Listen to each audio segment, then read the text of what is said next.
자, 이번 시간에는 이제 제 13장이죠. 자의 연금술이라는 부분이 있을 거예요. 232쪽에 보시면 자의 연금술이란 말이 있죠. 그걸 보도록 하겠습니다. 거기 이제 232쪽을 한번 보시겠습니다. 자, 232쪽. 자, 232쪽을 보시면 자의 연금술이란 말이 있을 거예요. 자, 거기를 보도록 하겠습니다. 자, 지금부터 시작하겠습니다. 232쪽. 자의 연금술. 일단 연금술이라는 건 이제 영어로 연금술사.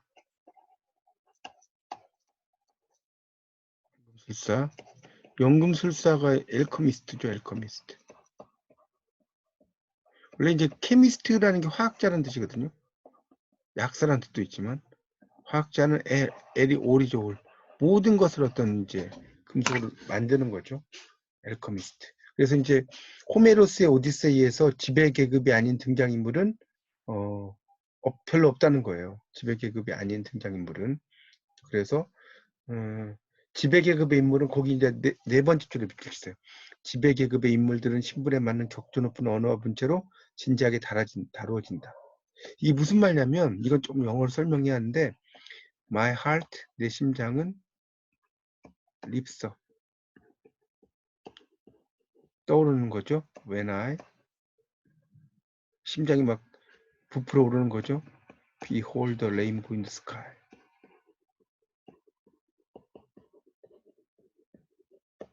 그럼 무슨 말입니까? 내가 하늘에 있는 무지개를 볼 때 내 마음은 립서 막 도약하는 거예요. 도약한다 원래는.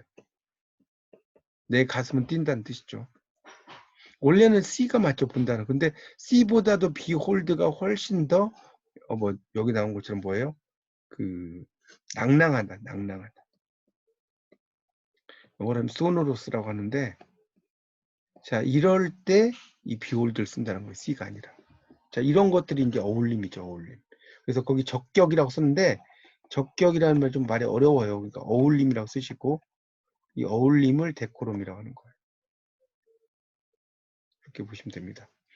그래서 이제 이 워즈워드가 서정담 시집의 재판 서문에서 이제 사건이나 상황을 이제 쭉 이야기를 하죠. 평범한 언어를 써라는 거죠. 그래서 이제 그 밑에서 둘째 줄에 고전적 적족의 허구성에 대한 혁명의 신호탄이었다. 그리고 일상적 현실을 전경화라는 것은 이제 전면에 내세운다는 거거든요. 전경화. 앞에다가 내세우는 거죠.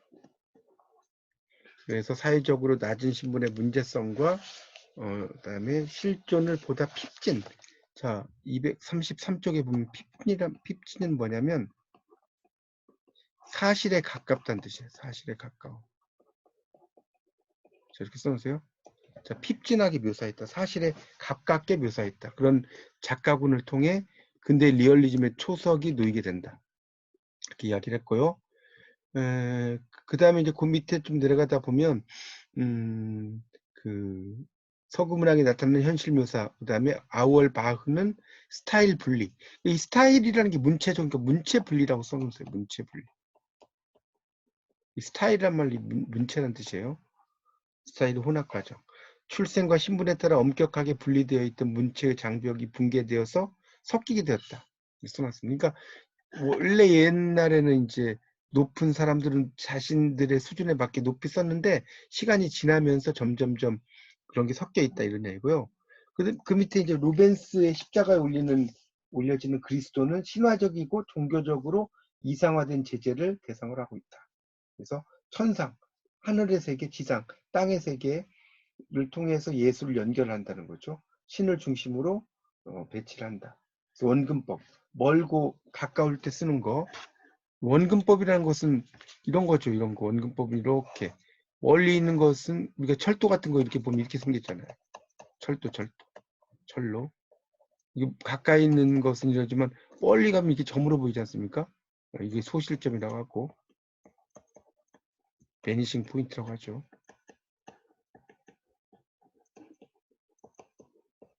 하나의 점으로 보는 거 소실점이라고 하죠. 그래서 이 루벤스는 십자가에 올려지는 그리스도는 신화적이고 종교적으로 이상화된 체제를 대상으로 하고 있다. 그렇게 이야기를 하고 있습니다. 넘겨보세요. 234쪽 구르베의 화가의 아틀리에라고 나왔죠. 거기 보면 이제 그 중간에 보면 이제 화가 모델이 보이죠. 234쪽에 보면 화가 모델을 거기 그 여인의 모습이 있잖아요. 이게 화가 모델이에요. 거기다 써놓으세요. 근데 여기 보면 재밌는 건 동물이 하나 보이죠? 그 밑에 동물이 있어요. 자, 그래서 234쪽에 보면 그 다섯째 줄부터 보세요. 전형적인 수직 구도는 수평 구도로 바뀌었다. 거기다 밑줄 치세요. 묘사 대상들 역시 민중과 지식인 같은 평범한 인물. 매개 또한 예수 대신에 예술가를 선택했다. 이런 말이 나오고 있습니다. 그래서 이제 그런 이야기를 쭉 설명을 하는 거고요. 자, 그래서 이제 인간의 삶을 화폭에 끌어 밑에서 넷째 줄 보세요. 234쪽. 세속적인 인간의 삶을 합폭에 끌어당김으로써 예술사는 현실과 비루한 일상, 자아를 체제로 이제 이야기를 하고 있다는 겁니다. 235쪽입니다.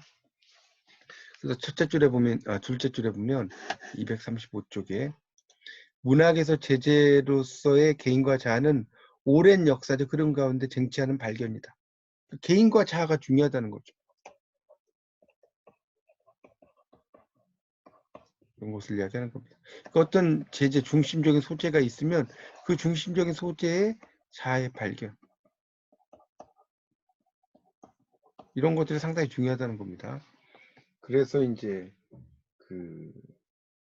그것을 이제 이야기를 한다는 것이고 그 다음에 이제 235쪽을 보세요. 235쪽 거기 두 번째 단락에 한 8째 줄 정도에 가면 근대시의 출발 개선 시인들 또한 유사한 증상을 보이는데 노자행의 망향 그러니까 고향을 바라본다는 거죠. 망향이라는 것은 한자로 쓰면 이렇게 쓰겠죠. 망향 소리찬 들위에는 갈대가 울고 얼어오는 달밤이에는 누구를 부리는 저 기러기 소리 써놨죠. 그래서 이제 그런 그 천편일률적인 소재 이런 것들이 상당히 많다는 거예요. 갈대, 달밤, 기러기 고향을 연상하는 게. 황석호의 꽃결에 거기 합주곡입니다. 그 한자 여기 써진 거 이렇게 써진 거 있죠? 합주곡 우리말로. 자, 그 중에서 아리따운 꽃들이 나를 부른다. 눈초리와 입가에 이게 오체라고 썼어요. 오체의 아지랑. 체는 이제 색깔이라는 뜻이에요. 5색깔. 그래서 아지랑이를 이루는 웃음을 불리고 이렇게 장식적인 수사들이 상당히 많이 사용된다는 것이 알 수가 있습니다. 자, 236쪽에 보면 그 이제 시가 뭐 이야기가 나오고 그 밑에 보들레르의 사례에서 보듯이 드높은 관조의 경지와 제우스를 맛보고자 하는 이질적인 자가 함께 사는 자신에 대한 탐구 이런 게 현대시의 중요한 특징이다. 그래서 거기다 이제 세 번째 줄에 밑줄 치세요. 세상의 가치와 질서 같은 현실 원칙을 존중하는 자. 그다음에 강렬한 원초적 충동에 따라 위반하고자 하는 자. 그다음에 그 사이에서 균형을 추구하는 자. 이런 게 있다는 거예요. 우리가 자아는 자아도 여러 가지 자아가 있다는 거예요.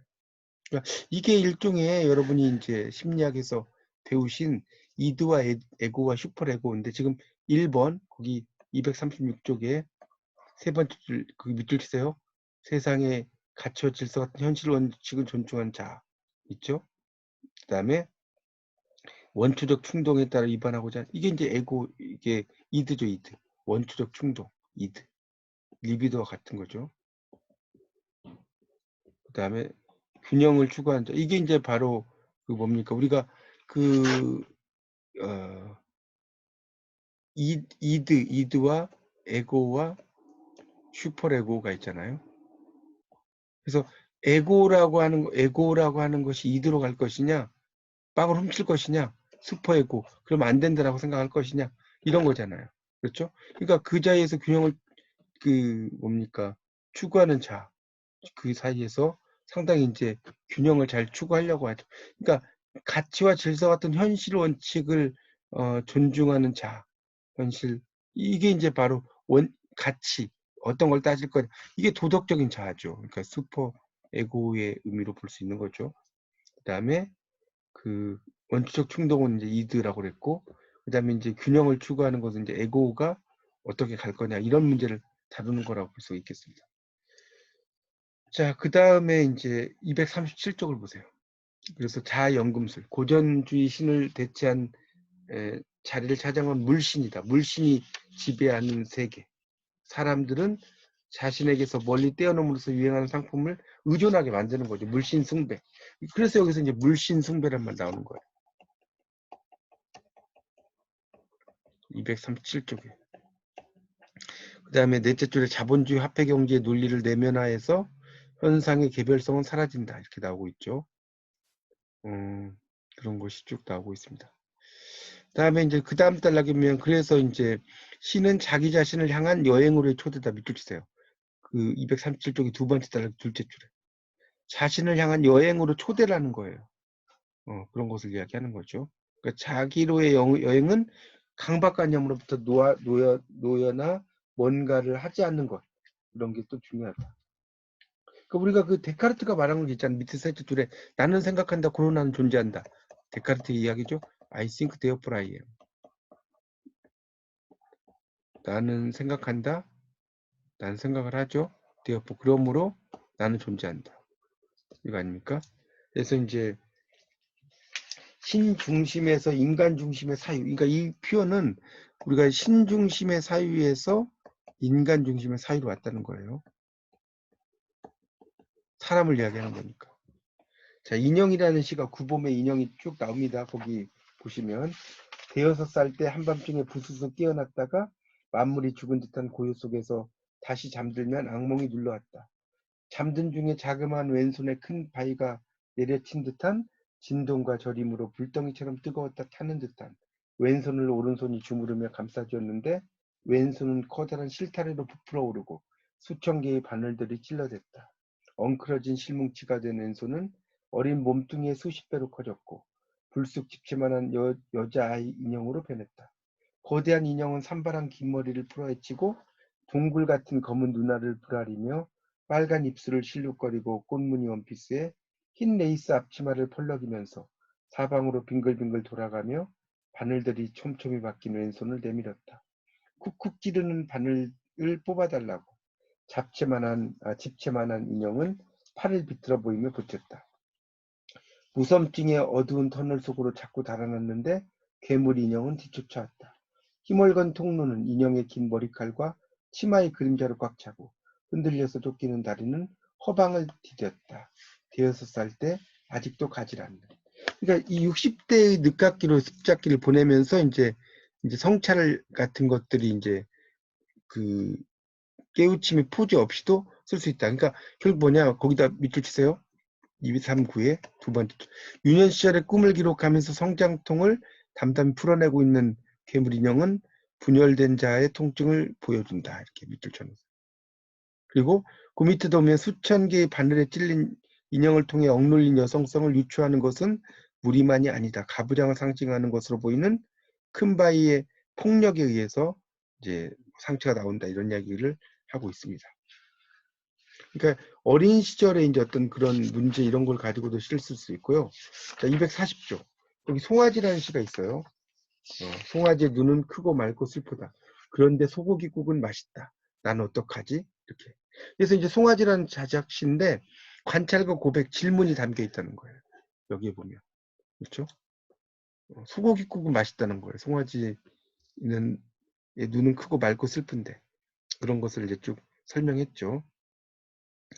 뭐 그런 내용이니까 읽어보시면 될 것 같고 241쪽의 세 번째 줄 랭보는 시인을 견자라는 것은 241쪽이에요. 깨달은 자라는 뜻입니다. 깨달은 자. 이걸 이제 프라핏이라고 하죠. 견자 이렇게 써주세요. 그래서 이제 모든 감각을 교란시켜 미지에 도달하는 견자의 출발점을 정확히 자신에 대해서 아는 거라고 봤다.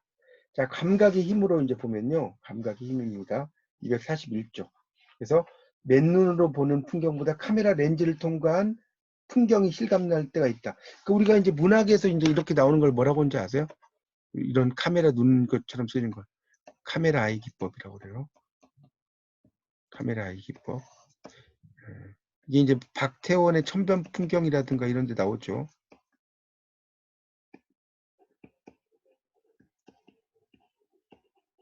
이런 작품에 이제 보면 카메라의 기법이 나옵니다. 그래서 문학의 렌즈는 그냥 지나치기 쉬운, 거기다 밑줄 치세요. 241쪽 밑에 셋째 줄, 일상의 장면들 진강된 실제성으로 주목하게 한다. 그리고 242쪽에 보면 제임스 우드의 말처럼 감각에 의지해서 대상의 세부를 지배적 인상으로 도들새김한다. 이 도들새김이라고 이제 두 번째 줄에 있는데 강조란 뜻입니다. 강조한다는 거. 그렇게 이제 이야기가 되고요. 그 다음 단락에 그래서 세부를 보는 감각은 기억을 소환한다. 소환이라는 건 불러들인다는 거죠. 그래서 기억과 기록이 만날 때 과거는 현재와 공명한 울리는 새로운 시간대로서 먼지를 뒤집어쓴 채 박제된 사물들의 숨결을 불어넣어줄 뿐 아니라 여기에 자신을 성찰하는 창조적 시간으로 거듭난다. 이렇게 나오고 있습니다. 그리고 이제 그 마르셀 프루스트의 잃어버린 시간을 찾아서에서는 세월이 흘러 중년이 된 소설 주인공은 홍차에 거기다 붙여주세요. 적신 마들렌 과자를 베어 물면서 향기와 이제 형언할 수 없는 행복을 느낀다는 게 나오죠. 그런 것들도 그러니까 이렇게 먹으면서 이제 뭔가를 떠올리는 이런 게 상당히 중요하죠. 미각이죠, 미각. 우리 백석의 시에 보면 이렇게 미각적인 요소, 후각 이런 게 많이 발달하지 않습니까? 자, 그래서 이제 242쪽의 밑에 둘째 줄 끝에 감각에 대한 집중은 궁극적으로 시간 속에 소멸해가는 유한자의 비애를 넘어서는 자유를 맛보게 한다. 그래서 이제 그런 그 유년 시절의 그런 기억 이런 것들을 많이 쓰게 된다는 겁니다. 그렇게 이제 보시면 되겠습니다. 243쪽입니다. 그래서 이제 유년 시절에 대한 이야기가 쭉 나오죠. 그래서 거기 243쪽에 이제 시가 쭉 나오죠. 이게 이제 손택수의 이력서에 쓴 시에 244쪽에. 그러니까 이거는 결국은 244쪽인데 기억이라고 하는 것이 나중에 기록으로 간다는 거예요. 그렇게 써놓으세요, 이 시는. 그래서 자, 243쪽에 생년월일 사이에는 할머니의 태몽이 없고 첫 손주를 맞은 소식을 구하기 위해 소를 끌고 들판에 나가셨다는 할아버지의 봄날 아침이었고 광주 고속 거북이 등을 타고 와서 여기가 용궁인가? 자, 넘기세요. 동천역 고속 터미널에 앉아있던 소년의 향수병이었고 길바닥보단 지붕을 좋아해서 옷을 진검돌처럼 밟고 슬레이트 지붕을 뛰어다니던 도둑갱이 문제아가 없고 맥주병, 소주병, 환타병을 송곳니를 드러낸 담벼락처럼 가난하고 겁 많은 눈망울을 숨기기 위해 아무 데서나 이를 드러낸 청춘이었고 남포동 통기타 음악실 무아에서 허구한 날 죽치고 앉아있던 너를 그냥 보내고 시작된 30몇 해 동안의 기다림이었고 신춘문예 응모하러 가던 겨울 아침 그게 무슨 입사지원서나 되는 줄 알고 향을 피우고 계시던 어머니가 없고 참 신기하지 제가 되었는데 무너지지도 않고 창을 비집고 든 바람 앞에 우뚝하던 향냄새가 없고 늦깎이 근로 장학생으로 대학 건물 수위를 보던 그때 일하면서 공부하느라 고생이 많다고 힘내라고 밥을 사준 이름도 모를 그 행정실 직원이었고 이후로 나를 지켜준 그 밥심이었고 이력서인 영영 옮겨 올 수 없는 것들로 하여 구겨진 이력서에 나는 시를 쓰고 있네. 그래서 245쪽에 이제 보면 향수병을 앓는 소년의 성장기다 이렇게 밑줄 치세요. 245쪽에 그다음에 실현과 실현 그리고 실패를 얼룩진 성장기를 통과한 자, 이 문청이라는 건 뭐냐면 문학 청년입니다. 줄여서 이렇게 문청으로 쓴 거예요. 이렇게 우리가 카스 이러면 카카오 스토리잖아요. 그런 것처럼 비슷한 거죠. 그래서 이제 시적인 자는 이력서에 옮길 수 없는 삶의 결정적인 장면을 통해 삶을 재구성하고 있다. 이야기를 하고 있어요. 그러니까 그런 산업화 물결, 이촌향도 거기 여섯째 줄인가 이촌향도라는 건 뭐냐면 농촌을 떠나 도시로 향한다는 거예요.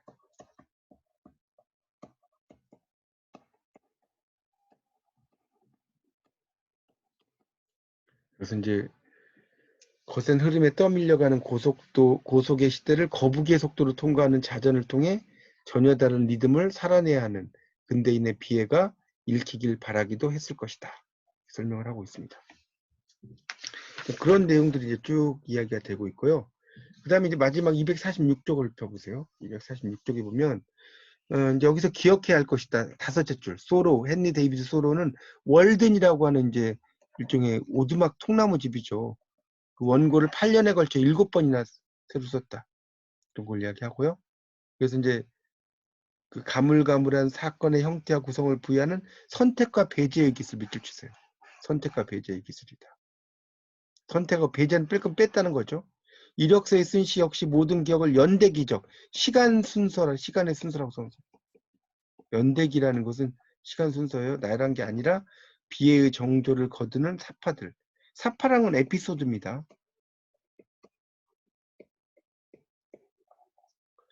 삶의 구체성을 한기 불러일으키는 디테일한 감각들로 질서화되어 구성되었다. 설명을 하고 있어요. 그래서 그런 내용들이 이제 쭉 이야기가 되는 것이 자아의 연금술이다. 그래서 이제 마지막 단락의 246쪽에 문학이라는 것은 허구를 전제에 둔 바라다. 아까 픽션이라고 이야기를 했죠. 네. 자아의 연금술은 허구를 통해 진실을 창조한다는 믿음, 고백할 줄 아는 용기로부터 오는 것이다.